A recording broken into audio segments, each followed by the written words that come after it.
O ano era 1776, o dia 4 de julho.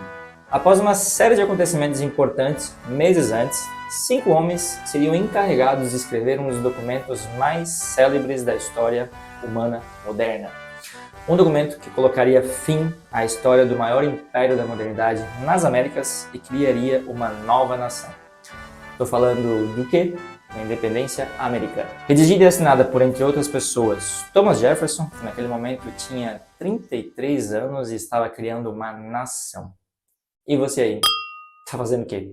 Pois é. Nesse episódio aí, número 2 da série Histórias em Taça, eu vou te falar desse cara, Thomas Jefferson, um dos Founding Fathers americanos, terceiro presidente do país e aí uma das mentes políticas brilhantes da modernidade, e a sua importante influência na reputação dos vinhos de Bordeaux, que ele meio que, sem querer, querendo, ajudou a consolidar no mercado mundial de vinhos. Senta aí, pega essa taça, roda a vinheta e bora pra história.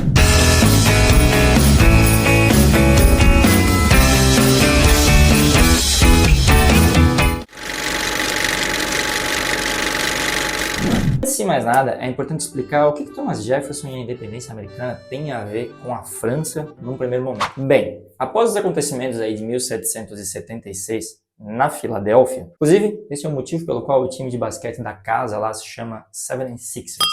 Bom, e a Guerra da Independência que aí então se sucedeu, Jefferson viveu depois na França como ministro das Relações Exteriores de 1785 a 1789. E claro, isso não era por acaso. A França foi aí a principal financiadora da Revolução Americana e o primeiro reino importante a reconhecer a independência dos Estados Unidos. Logo, a gente pode dizer que as relações diplomáticas eles estavam estabelecidas desde o princípio. Que é mais ou menos assim que funciona, tá? Quando você cria um país, você precisa de reconhecimento dos outros países para existir, senão não adianta nada. Isso tudo, obviamente, se deve, claro, ao eterno interesse dos franceses de enfraquecer os seus eternos rivais, Inglaterra. E a gente pode dizer que os eliminados aí, colonos americanos souberam se aproveitar disso muito bem. Eles passariam aí anos costurando nos bastidores o apoio da França para essa eventual separação. Jefferson fazendo parte disso, inclusive. Na verdade, a decisão de se rebelar veio após eles terem certeza de que eles teriam o apoio financeiro do reino francês para lutar a guerra que eles saberiam que estava por vir. Embora os colonos eles depois realmente tiveram que pegar em foices e martelos, porque a ajuda, ainda que importante, do reino da França, ela não era suficiente, eles sabiam que seria praticamente impossível vencer uma guerra contra então a maior potência de guerra da época sem essa ajuda. Mas é uma coisa interessante aí, viu? A Revolução Americana, ela acabaria por inspirar a Revolução Francesa de 1789. Na escola a gente estuda muito mais a Revolução Francesa, mas a verdade é que as duas elas estão bem interligadas. Que foram os pensadores franceses, aí, os chamados iluministas, né, como Montesquieu, por exemplo, que é daqui de Bordeaux, inclusive, que influenciariam os americanos a agir, mas foi a ação dos americanos que inspiraria os franceses após criando um sentimento neles de que eles também precisavam fazer alguma coisa e sair das páginas. Muitos dos franceses, inclusive, que lutaram na Guerra Americana e viram tudo aquilo lá acontecendo e o governo que eles tinham criado, voltaram para a França meio que encucados com tudo isso e estavam já influenciados por aqueles ideais. O fato é que a gente pode considerar os Estados Unidos aí como a primeira democracia moderna, de fato, que foi estabelecida, né? Agora voltando aí ao nosso amigo Thomas. Estou até meio íntimo dele. Essa função toda e esse processo aí de Jefferson, ou seja, já tinha criado profundas conexões com os franceses. E durante o tempo, então, que ele serve aqui na França, já como embaixador, ele literalmente mergulharia no vinho e na cultura francesa. Viajou por Bordeaux, Borgonha, Vale du Rhône, Languedoc, registrando tudo em diários aí bem detalhados. Ele era de fato um adepto da cultura francesa, falava francês, obviamente, e ele até depois seria acusado, viu, por muita gente lá nos Estados Unidos de ter meio que se aproveitado demais dessa estadia por aqui. Vamos em frente. Agora, para explicar a importância de Jefferson para Bordeaux, vou contextualizar para você que não sabe o que é a famosa classificação de Bordeaux de 1855. Bem, trata-se de uma classificação que foi criada a pedido de Napoleão III, sobrinho de Napoleão. Sim, ele mesmo, sempre ele. Essa classificação seria apresentada na primeira Exposição Universal de Paris, que seria feita naquele mesmo ano. O então jovem imperador queria mostrar a potência agrícola e os maravilhosos produtos franceses ao mundo. E assim sendo, foi solicitado para Bordeaux uma lista que estabelecesse uma hierarquia daquilo que Bordeaux teria de melhor para ser exposto lá. É claro que o produto que eles tinham de melhor para ser exposto lá eram vinhos, certo? Então, essa classificação organizou os vinhos de Bordeaux em 5 níveis.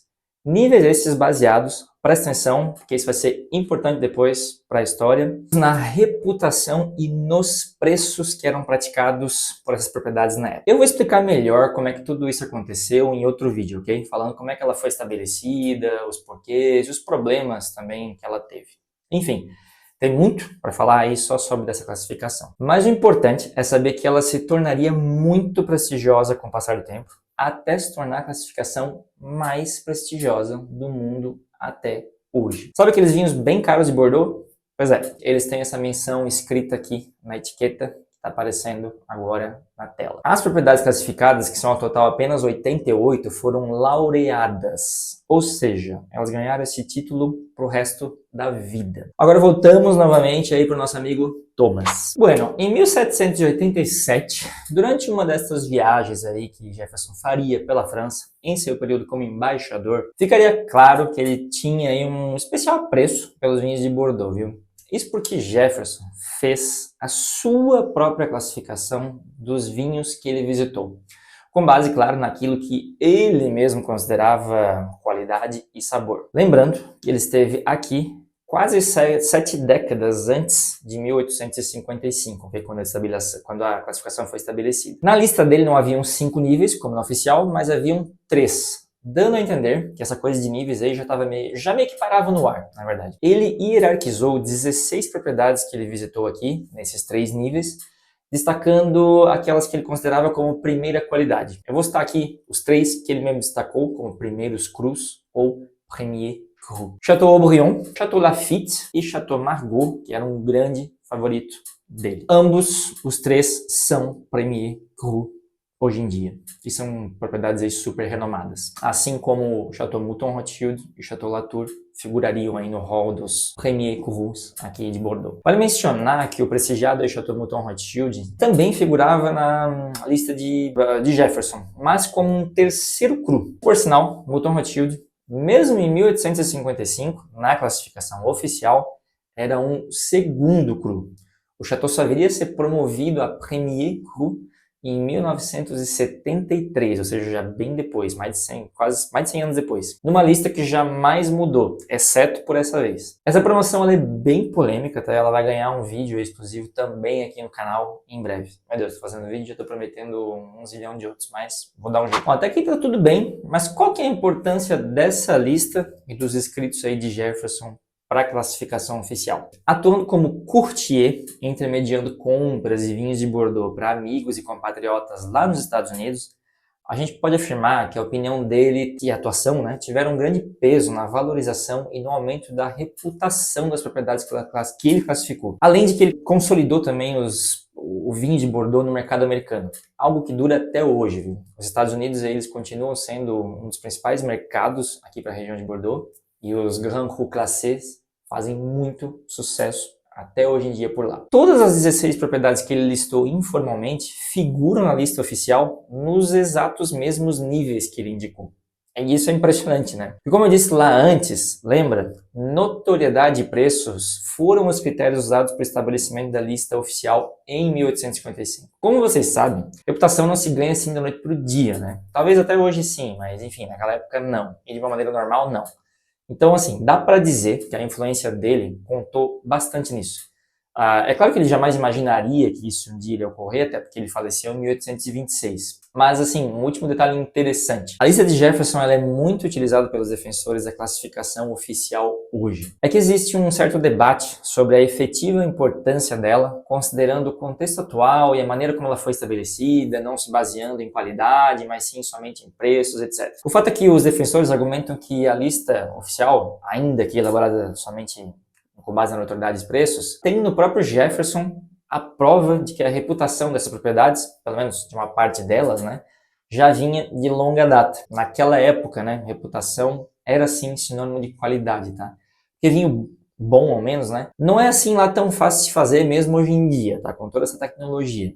Então, você imagina 200 anos atrás. Enfim, alguma notoriedade essas propriedades já tinham, mas evidentemente Jefferson ajudou sim a evidenciá-las ainda mais, criando toda uma aura sobre elas que depois certamente as ajudariam muito a figurarem 7 décadas depois na então prestigiada classificação de 1855. Para finalizar, mais algumas aí palavras sobre o Thomas Jefferson em si. Ele acreditava que vinho era mais civilizador do que cerveja e os destilados como o whisky, que eram mais comuns nos Estados Unidos naquela época. Ele via o vinho aí como uma bebida saudável e essencial para a vida cotidiana e fez diversos esforços para tentar plantar videiras lá nos Estados Unidos. Ele tentou cultivar uvas europeias lá em Monticello, que é a sua famosa propriedade na Virgínia, mas sem sucesso, obviamente, devido aí ao clima e às condições de adaptabilidade da casta europeia lá. Mesmo assim, ele ajudou a despertar aí o interesse pelo vinho no país como um todo e é hoje considerado lá, ainda hoje, o primeiro grande conhecedor de vinhos dos Estados Unidos. Seu nome aí está ligado a diversas vinícolas, rótulos e várias promoções culturais por lá, claro, devido à sua enorme importância aí como Founding Father da então República Americana. Legal, né?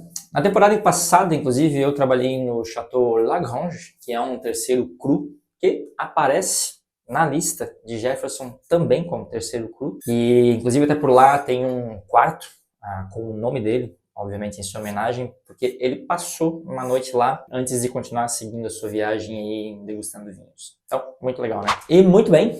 O legado de Thomas Jefferson vai muito além aí da política, né? Além de ele ter influenciado aí a história do vinho aqui na França, quanto nos Estados Unidos. A sua classificação pessoal ela dá um vislumbre assim, bem interessante de como o Bordeaux já era reconhecida lá no final do século XVIII, né? E uma coisa que eu acho curiosa também é que eu recebia muitos americanos lá no Lagrange e sempre que eu contava essa história, eles constantemente ficavam surpresos, pois não é uma história que é assim lá tão conhecida, essa da viagem que ele fez, enfim, da lista que ele fez.